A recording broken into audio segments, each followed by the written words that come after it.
À Anvers, des ingénieurs ont trouvé le moyen de transformer certains déchets en or. Et la formule est à prendre au pied de la lettre. La société Umicore récupère chaque année des milliers de tonnes d'ordinateurs et de téléphones portables hors d'usage, venus du monde entier, pour en extraire toutes sortes de métaux. Du cuivre, de l'argent, du palladium et surtout de l'or.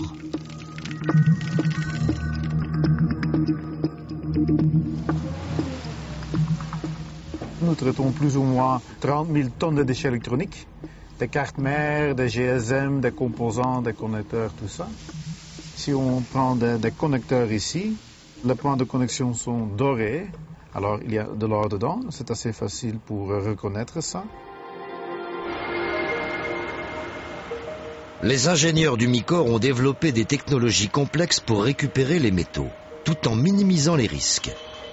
Leurs secrets industriels sont jalousement gardés. Après tout, ils valent de l'or.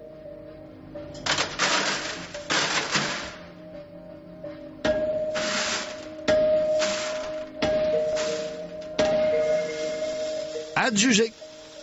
Avec ces quelques coups de marteau, ce sont pas moins de 7 millions d'euros qui s'écoulent du tuyau.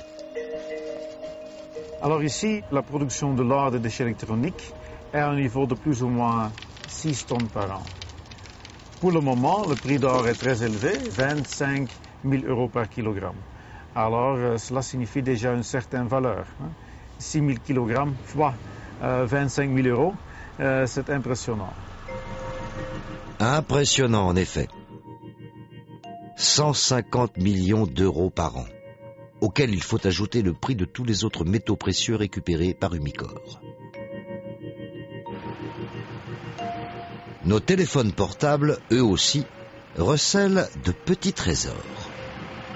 La qualité des GSM au niveau de la contenance de métaux précieux est très intéressante.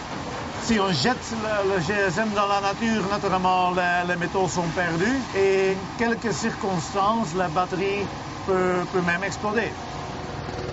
La récupération limite donc les risques pour l'environnement.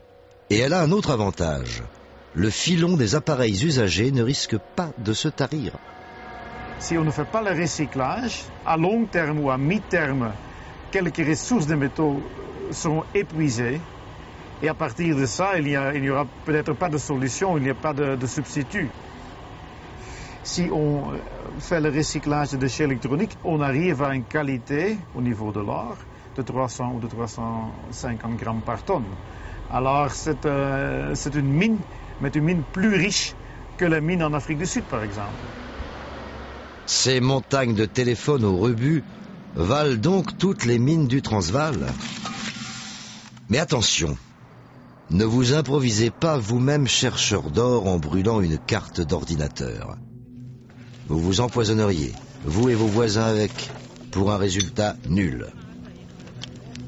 Au Ghana, des jeunes inconscients du danger espèrent récupérer les métaux précieux en brûlant des composants. Ils s'intoxiquent avec les dioxines et autres poisons créés par la combustion des plastiques. Une étude a récemment montré qu'ils vivaient rarement au-delà des 25 ans.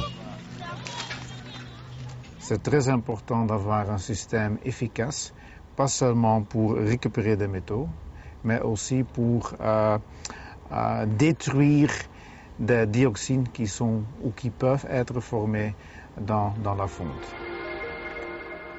Même toxiques, nos déchets peuvent valoir leur pesant d'or. Leur recyclage est donc doublement utile.